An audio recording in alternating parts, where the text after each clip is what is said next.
Welcome back to your YouTube channel. എല്ലാവർക്കും ഞങ്ങളുടെ ഒരു പുതിയ വീഡിയോയിലേക്ക് സ്വാഗതം. നിങ്ങളിൽ എത്ര പേർക്കറിയാം €1 പോലും ട്യൂഷൻ ഫീസ് കൊടുക്കാതെ ഇവിടെ ഫ്രീ ആയിട്ട് പഠിക്കാൻ കഴിയുമെന്ന്? അതെങ്ങനെ പോസിബിൾ ആവും? ഏതൊക്കെ യൂണിവേഴ്സിറ്റിയാണ് നിങ്ങൾ ടാർഗറ്റ് ചെയ്യേണ്ടത്? അല്ലെങ്കിൽ നിങ്ങളുടെ ഒരു സ്റ്റുഡന്റ് ലൈഫിൽ നിങ്ങൾ അറിഞ്ഞിരിക്കേണ്ട കാര്യം എന്താണ്? ഫ്രീ എന്ന് പറയുമ്പോഴും അതിലുള്ള ഹിഡൻ കോസ്റ്റ് എന്തൊക്കെയാണ്? ഈ ഡീറ്റെയിൽസ് ഒക്കെയാണ് ഇന്നത്തെ വീഡിയോയിൽ ഞങ്ങൾ ഷെയർ ചെയ്യാൻ പോകുന്നത്. അപ്പൊ നമുക്ക് വീഡിയോ തുടങ്ങിയാലോ? അപ്പൊ എന്തുകൊണ്ടാണ് ജർമ്മൻ യൂണിവേഴ്സിറ്റീസിലെല്ലാം സീറോ ട്യൂഷൻ ഫീ എന്ന് പറയുന്നത്? എന്തുകൊണ്ടാന്ന് വെച്ചാൽ ഇവിടുത്തെ യൂണിവേഴ്സിറ്റീസ് മോസ്റ്റ്ലി പബ്ലിക് യൂണിവേഴ്സിറ്റീസ് എല്ലാം ഗവൺമെന്റ് ഫണ്ടഡ് ആണ്. അതുകൊണ്ട് പബ്ലിക് യൂണിവേഴ്സിറ്റീസ് എല്ലാം നമുക്ക് ട്യൂഷൻ ഫീ എന്ന് പറയാനായിട്ട് പ്രത്യേകിച്ച് ഒന്നും കൊടുക്കേണ്ട ആവശ്യം വരത്തില്ല. ഇവിടെ ജർമ്മനിയിൽ എഡ്യൂക്കേഷൻ എന്ന് വെച്ചാൽ ഒരു റൈറ്റ് ആയിട്ടാണ് കൺസിഡർ ചെയ്യുന്നത്, അല്ലാതെ ഒരു പ്രിവിലേജ് ആയിട്ടില്ല. അതുകൊണ്ട് തന്നെ ഈക്വലി എല്ലാവർക്കും എഡ്യൂക്കേഷൻ കിട്ടണമെന്നുള്ളതാണ് ഇവിടുത്തെ ഒരു ഇത്. അല്ലാതെ പൈസയുടെ ഡിഫറൻസിലൊന്നും ആർക്കും എഡ്യൂക്കേഷൻ കിട്ടാതെ പോകരുത് എന്നുള്ള ഒരു പോളിസിയിലാണ് ഇവിടുത്തെ ഗവൺമെന്റ് എഡ്യൂക്കേഷൻ സിസ്റ്റത്തെ കാണുന്നത്. എനിക്ക് തോന്നുന്നു ആസ് ഓഫ് 2014 തൊട്ട് ഇവിടെ അങ്ങനത്തെ ഒരു റൂള് വരുമായിരുന്നു. ഗവൺമെന്റ് ഫുള്ളി ഫണ്ടഡ് ആയിട്ടാണ് പബ്ലിക് യൂണിവേഴ്സിറ്റിയെല്ലാം നടത്തുന്നത്, അതുകൊണ്ട് ട്യൂഷൻ ഫീ വേണ്ട എന്നുള്ള ഒരു റൂള് വരുമായിരുന്നു തോന്നുന്നു. അതിനു മുമ്പ് വരെ പബ്ലിക് യൂണിവേഴ്സിറ്റിയിൽ ഫീസ് കാണും, പക്ഷെ ആ ഒരു സമയം തൊട്ടാണ് ഗവൺമെന്റ് അങ്ങനെ ട്യൂഷൻ ഫീസ് എല്ലാം സീറോ ആക്കിയത്. അതിവിടുത്തെ ജർമ്മൻസിന് മാത്രമല്ല കേട്ടോ, കംപ്ലീറ്റ്ലി ഇന്റർനാഷണൽ സ്റ്റുഡൻസിനും, നമ്മൾ ഇന്ത്യയിൽ നിന്ന് വരുന്നവരായിക്കോട്ടെ ഏത് രാജ്യത്ത് നിന്ന് വരുന്നവരായിക്കോട്ടെ എല്ലാവർക്കും തന്നെ ഇവിടുത്തെ ഗവൺമെന്റ് പ്രൊവൈഡ് ചെയ്യുന്നത് സീറോ ട്യൂഷൻ ഫീസിലായിരിക്കും എഡ്യൂക്കേഷൻ. അപ്പൊ ഇനി ഏതൊക്കെ യൂണിവേഴ്സിറ്റീസ് ആണ് സീറോ ട്യൂഷൻ ഫീയിൽ പ്രൊവൈഡ് ചെയ്യുന്നതെന്ന് ചോദിച്ചാൽ അതിൽ ബേസിക്കലി ഇവിടെ ജർമ്മനിയിൽ മൊത്തത്തിൽ ഒരു 300 യൂണിവേഴ്സിറ്റീസിൽ എനിക്ക് തോന്നുന്നു പബ്ലിക് യൂണിവേഴ്സിറ്റീസ് ഉണ്ട്. 300 മേളിൽ കാണുമായിരിക്കും. അപ്പൊ അത്രയും പബ്ലിക് യൂണിവേഴ്സിറ്റീസ് ഉണ്ട് ഇവിടെ. അപ്പൊ അതിൽ കൂടുതലും ബാച്ചിലേഴ്സ് ആയിട്ടുള്ള സ്റ്റഡീസ് നമുക്ക് ചെയ്യാൻ പറ്റും, അവിടെ മാസ്റ്റേഴ്സ് ചെയ്യാൻ പറ്റും.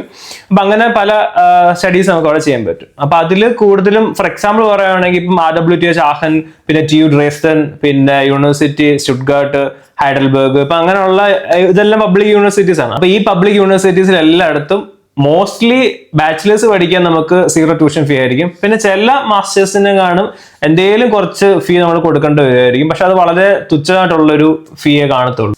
അപ്പൊ നിങ്ങൾ ഫ്രീ എഡ്യൂക്കേഷൻ ആഗ്രഹിക്കുന്നവരാണെന്നുണ്ടെങ്കിൽ ഈ പറഞ്ഞ യൂണിവേഴ്സിറ്റി ഒക്കെ ടാർഗറ്റ് ചെയ്യുന്നത് നല്ലതായിരിക്കും. ഇതൊരു എക്സാമ്പിൾ ആയിട്ട് ഞങ്ങൾ പറഞ്ഞതാണ്. അതുപോലെ നിങ്ങൾക്ക് വേറെ പബ്ലിക് യൂണിവേഴ്സിറ്റീസ് അടിച്ചു കൊടുത്താൽ തന്നെ നെറ്റിൽ നിന്ന് തന്നെ നമുക്ക് അതിന്റെ ഒരു ലിസ്റ്റ് കിട്ടും. അതിലൊരു ഒഫീഷ്യൽ വെബ് പേജ് ഉണ്ട്, dat.d എന്ന് പറയുന്ന ഒരു വെബ് പേജ് ഉണ്ട്. അപ്പൊ അതിൽ കയറി നിങ്ങൾക്ക് ഇപ്പൊ നാട്ടിൽ നിന്ന് അങ്ങനെ ഇവിടുത്തെ സ്റ്റഡീസിന് വേണ്ടി ഫോക്കസ് ചെയ്യുന്ന ആൾക്കാരാണെങ്കിൽ ആ വെബ് പേജ് കയറി ഫിൽട്ടർ ചെയ്ത് യൂണിവേഴ്സിറ്റീസ് കണ്ടുപിടിക്കാൻ പറ്റും. അപ്പൊ അതിനകത്ത് തന്നെ കാണിച്ചേക്കും യൂണിവേഴ്സിറ്റിയിൽ ഇത്ര ഫീസ് ഉണ്ട്, ഇത്ര ഫീസ് ഇല്ല എന്നൊക്കെ കാണിച്ചേക്കും. പിന്നെ എന്തൊക്കെയാണ് അവിടുത്തെ കരിക്കുലം, ആ ഡീറ്റെയിലിംഗ് എല്ലാം അതിനകത്ത് കൊടുത്തിട്ടുണ്ടായിരിക്കും. അപ്പൊ നമ്മൾ പബ്ലിക് യൂണിവേഴ്സിറ്റിയുടെ കാര്യം പറഞ്ഞപ്പോൾ പ്രൈവറ്റ് യൂണിവേഴ്സിറ്റിയുടെ കാര്യം കൂടെ പറയണമല്ലോ. അപ്പൊ പ്രൈവറ്റ് യൂണിവേഴ്സിറ്റി എന്ന് പറയുന്നത് നമ്മൾ ഒരിക്കലും നമുക്ക് പബ്ലിക് യൂണിവേഴ്സിറ്റി വെച്ച് കമ്പയർ ചെയ്യാൻ പറ്റത്തില്ല. കാരണം ഫീയുടെ കാര്യത്തിൽ നമുക്ക് അവിടെ ഫുള്ളി നമുക്ക് വിചാരിക്കുന്ന പോലത്തെ ഒരു റേറ്റ് ആയിരിക്കത്തില്ല, ഫീ ആയിരിക്കത്തില്ല പ്രൈവറ്റ് യൂണിവേഴ്സിറ്റീസ്. അപ്പോൾ മിക്ക യൂണിവേഴ്സിറ്റീസിലും നമ്മൾ പേ ചെയ്യേണ്ട ആവശ്യമുണ്ട്, ട്യൂഷൻ ഫീ നമ്മൾ പേ ചെയ്യണം. പക്ഷെ നമ്മൾ ജർമ്മനിയെ വെച്ച് വേറെ കൺട്രീസ് കമ്പയർ ചെയ്യാൻ പോയാൽ ഈ പ്രൈവറ്റ് യൂണിവേഴ്സിറ്റീസിലെ ഫീ എന്ന് പറയുന്നത് വലിയ ഫീ ഒന്നും ആയിരിക്കത്തില്ല. ഇപ്പൊ നമ്മൾ ഫോർ എക്സാമ്പിൾ കാനഡ വെച്ച് കമ്പയർ ചെയ്യാൻ അല്ലെങ്കിൽ US വെച്ച് കമ്പയർ ചെയ്യാൻ പോയാൽ, ഞാൻ അങ്ങനെ കമ്പയർ ചെയ്തിട്ടുണ്ട് അതുകൊണ്ട് പറയാം. ഇപ്പൊ നമ്മൾ US-ലൊക്കെ ആണെങ്കിൽ നമ്മൾ 2 വർഷത്തേക്ക് ചിലപ്പോൾ 50 ലക്ഷം യൂറോ ഒക്കെ ആയിരിക്കും, 50 ലക്ഷം രൂപയായിരിക്കും നമ്മൾ പഠിത്തത്തിന് വേണ്ടി ട്യൂഷൻ ഫീ ആയിട്ട് കൊടുക്കേണ്ടത്. നേരെ മറിച്ച് ജർമ്മനിലാണെങ്കിൽ ഇപ്പൊ ഞാൻ ഒരു ആവറേജ് പറയാനാണെങ്കിൽ ഒരു പ്രൈവറ്റ് യൂണിവേഴ്സിറ്റീസിൽ 2 വർഷം കൊണ്ട് എനിക്ക് തോന്നുന്നു അവർക്ക് 20 ലക്ഷം രൂപ കണ്ട് വരത്തുള്ളായിരിക്കും. അപ്പം അത് ഭയങ്കര ഡിഫറൻസ് തന്നെ. പിന്നെ ഇവിടെ ഉള്ളൊരു കുഴപ്പം ജർമ്മൻ പഠിക്കണം, അത്രേ ഉള്ളൊരു കുഴപ്പമേ ഉള്ളൂ. അപ്പൊ അതാണ് പ്രൈവറ്റ് യൂണിവേഴ്സിറ്റിയും പബ്ലിക് യൂണിവേഴ്സിറ്റിയും തമ്മിലുള്ള ഒരു ഡിഫറൻസ്. ഇവിടെ ഫ്രീ എഡ്യൂക്കേഷൻ പോസിബിൾ ആണെന്ന് പറയുമ്പോഴും നിങ്ങൾ അറിഞ്ഞിരിക്കേണ്ട കുറച്ച് എക്സ്പെൻസുകൾ ഉണ്ട്. അതിൽ മെയിൻ ആയിട്ട് വരുന്ന ഒന്നാണ് സെമസ്റ്റർ കോൺട്രിബ്യൂഷൻ. അത് നമ്മളിപ്പം നേരത്തെ പറഞ്ഞു പബ്ലിക് യൂണിവേഴ്സിറ്റീസിൽ നമുക്ക് സീറോ ട്യൂഷൻ ഫീ എന്ന് പറഞ്ഞാലും ചില യൂണിവേഴ്സിറ്റീസിൽ കാണും നമ്മൾ സെമസ്റ്റർ കോൺട്രിബ്യൂഷൻ കൊടുക്കാൻ വേണ്ടി കാണും. അതെന്ന് പറഞ്ഞ് വലിയ റേറ്റ് ഒന്നും വരുന്നത് നമ്മുടെ നാട്ടിൽ വെച്ച് കമ്പയർ ചെയ്യുമ്പോൾ 30,000 രൂപ വരുന്നുള്ളൂ. അപ്പൊ ആ ഒരു സെമസ്റ്ററിന് വേണ്ടി മാത്രം 30,000 രൂപ കൊടുക്കാന്ന് പറഞ്ഞാൽ വലിയൊരു എമൗണ്ട് ഒന്നും അല്ല. അതെന്ന് പറഞ്ഞാൽ പബ്ലിക് ട്രാൻസ്പോർട്ടേഷന് വേണ്ടിയോ അല്ലെങ്കിൽ നമ്മൾ ആ യൂണിവേഴ്സിറ്റി ചേരുന്നതിനുള്ള കുറച്ച് അഡ്മിനിസ്ട്രേഷൻ വർക്കിനൊക്കെ വേണ്ടിയോ അങ്ങനെ എന്തെങ്കിലുമൊക്കെ വേണ്ടിയായിരിക്കും. അപ്പൊ അത് 150 തൊട്ട് 350 യൂറോ അങ്ങനെയൊക്കെ റേഞ്ചിലായിരിക്കും മിക്കതും കാണുന്നത്. പിന്നെ ഒരു ലിവിംഗ് കോസ്റ്റ്, നിങ്ങൾ എവിടേക്കാണ് വരുന്നത്, ഏത് സിറ്റിയിലേക്കാണ് വരുന്നത് എന്നൊക്കെ അനുസരിച്ച് അതെന്തായാലും വേരി ചെയ്യും. എന്നാലും നമ്മൾ പറഞ്ഞു തരുന്ന ഒരു സ്റ്റുഡന്റിന് എത്രയൊക്കെ ആയിരിക്കും ആവുന്നത്? നമുക്കിപ്പോ റെന്റ് പറയാൻ തന്നെ നമുക്ക് മെയിൻ സിറ്റിയിൽ നിൽക്കുമ്പോൾ തൊട്ട് നമുക്ക് 500 യൂറോ തൊട്ട് 1000 യൂറോ എന്ന് വരെ ചുമ്മാ നമുക്ക് കാൽക്കുലേറ്റ് ചെയ്യാം. പിന്നെ നമ്മുടെ എല്ലാ ചെലവുകളും നടന്നു പോകണം. നമുക്ക് സാധനങ്ങൾ വാങ്ങിക്കണം, പിന്നെ നമ്മുടെ ഇൻഷുറൻസ് എന്ന് പറയാൻ തന്നെ മസ്റ്റ് ആയിട്ട് നമ്മൾ പേ ചെയ്യേണ്ടത് ഹെൽത്ത് ഇൻഷുറൻസ്. അത് നമ്മൾ 120 യൂറോ നമ്മൾ എടുക്കുന്ന ഏത് പ്രൊവൈഡറിൽ നിന്ന് എടുക്കുന്നോ അതുപോലെ ഇരിക്കും. ഇപ്പൊ എനിക്ക് തോന്നുന്നു എന്റെ സമയത്ത് ഞാൻ അടച്ചുകൊണ്ടിരുന്നത് 120 സംതിങ് അങ്ങനെ ആയിരുന്നു തോന്നുന്നു. അപ്പൊ അങ്ങനെ നമ്മുടെ കയ്യിൽ നിന്ന് മാസം പൈസ ഇറങ്ങും. പിന്നെ നമ്മൾ ഇത് കൂടാതെ എനിക്കൊന്ന് ബ്ലോക്ക് എമൗണ്ട് നമ്മൾ നാട്ടിൽ നിന്ന് ഇടുന്ന, പിന്നെ സ്റ്റുഡന്റ് ആയിട്ടാണ് നിങ്ങൾ ഇവിടെ വരുന്നതെന്നുണ്ടെങ്കിൽ എന്തായാലും ഒരു ബ്ലോക്ക് എമൗണ്ട് കാണിക്കേണ്ടി വരും. അതിലും അത്യാവശ്യം നല്ലൊരു എമൗണ്ട് കാണിക്കേണ്ടി വരും. അപ്പൊ ഇതൊക്കെ നമ്മുടെ കയ്യിൽ നിന്ന് എക്സ്ട്രാ വേറെ ചെലവാകുന്നതാണ്. ഇവിടെ ഫ്രീ ആയിട്ട് പഠിക്കാം എന്ന് പറഞ്ഞാലും നമ്മൾ മനസ്സിൽ ഇത്രയും ഒരു എമൗണ്ട് ഉണ്ടായിരിക്കണം നമ്മുടെ കയ്യിൽ. നാട്ടിൽ നിന്ന് നമുക്ക് ഇവിടെ പഠിക്കാൻ വരുന്ന ആൾക്കാർക്ക് കുറച്ച് റിക്വയർമെന്റ്സ് ഉണ്ട്. അപ്പൊ നമ്മൾ നാട്ടിൽ നിന്ന് ഇവിടെ ബാച്ചിലേഴ്സോ മാസ്റ്റേഴ്സോ ഒക്കെ പഠിക്കാൻ വരുമ്പോൾ നമുക്ക് ഇവിടെ ജർമ്മനിയിൽ റെക്കഗ്നൈസ്ഡ് ആയിട്ടുള്ള ഒരു ഡിഗ്രി നമുക്ക് വേണം. പിന്നെ അതുപോലെ തന്നെ നിങ്ങൾ ഇവിടെ പഠിക്കാൻ വരുന്ന യൂണിവേഴ്സിറ്റി അത് പബ്ലിക് ആവട്ടെ പ്രൈവറ്റ് ആവട്ടെ, അവിടെ പഠിപ്പിക്കുന്ന മോഡ് എന്ന് പറയുന്നത് ഇംഗ്ലീഷിലാവാം, ചിലത് ജർമ്മനിലാവും. ചില എലക്ടീവ്സ് ഒക്കെ എടുക്കുന്നത് ജർമ്മനിലായിരിക്കും.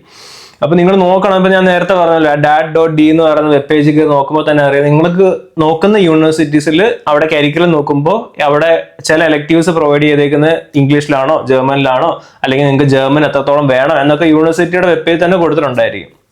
അപ്പൊ അത് നോക്കി ഇംഗ്ലീഷ് ആണെങ്കിൽ IELTS-ന് എത്ര സ്കോർ വേണമെന്ന് കൊടുത്തിട്ടുണ്ടായിരിക്കും, അല്ലെങ്കിൽ ജർമ്മനിൽ ടോട്ട് പ്രോഗ്രാം ആണെങ്കിൽ അതിന് ടെസ്റ്റ് ഡാഫ് എന്ന് പറയുന്ന എക്സാം പാസ് ആവണമെന്നൊക്കെ ഉണ്ട്. അപ്പൊ അങ്ങനെ നോക്കിയിട്ട് അത് മീറ്റ് ചെയ്യണം. പിന്നെ അതുപോലെ തന്നെ നമുക്കൊരു മോട്ടിവേഷൻ ലെറ്റർ വേണം, അതേപോലെ CV വേണം, പിന്നെ എന്തായാലും പാസ്പോർട്ട് ഉണ്ടായിരിക്കണം, അതുപോലെ തന്നെ ട്രാൻസ്ക്രിപ്റ്റും വേണം. പിന്നെ മെയിൻലി നമുക്ക് APS സർട്ടിഫിക്കറ്റും വേണം. നമുക്ക് ഇവിടെ മെയിൻ റിക്വയർമെന്റ് എന്ന് പറയാനായിട്ട് ഇന്ത്യൻസ് ആയിട്ട് വരുന്നവർക്ക് APS സർട്ടിഫിക്കറ്റ് കൂടെ വേണം. ഇനി നിങ്ങളൊരു ഇന്റർനാഷണൽ സ്റ്റുഡന്റ് ആയി ഇവിടെ വരുമ്പോൾ നിങ്ങൾക്ക് വർക്ക് ചെയ്യാൻ കഴിയുമെന്ന് ചോദിച്ചാൽ, സ്റ്റുഡന്റ് ആയിരിക്കെ ഇവിടെ വർക്ക് ചെയ്യാന്നുള്ളത് അലൗഡ് ആണ്. അതിനൊരു ലിമിറ്റഡ് അവേഴ്സ് അവർ പറയുന്നുണ്ട് അല്ലേ? നമുക്ക് ഇപ്പോൾ വീക്ക് നമുക്ക് 20 മണിക്കൂർ വർക്ക് ചെയ്യാം. അത് 120 ഫുൾ ഡേയ്സ് ആയിട്ടോ അല്ലെങ്കിൽ 240 ഹാഫ് ഡേയ്സ് ആയിട്ട് നമുക്ക് വർക്ക് ചെയ്യാം.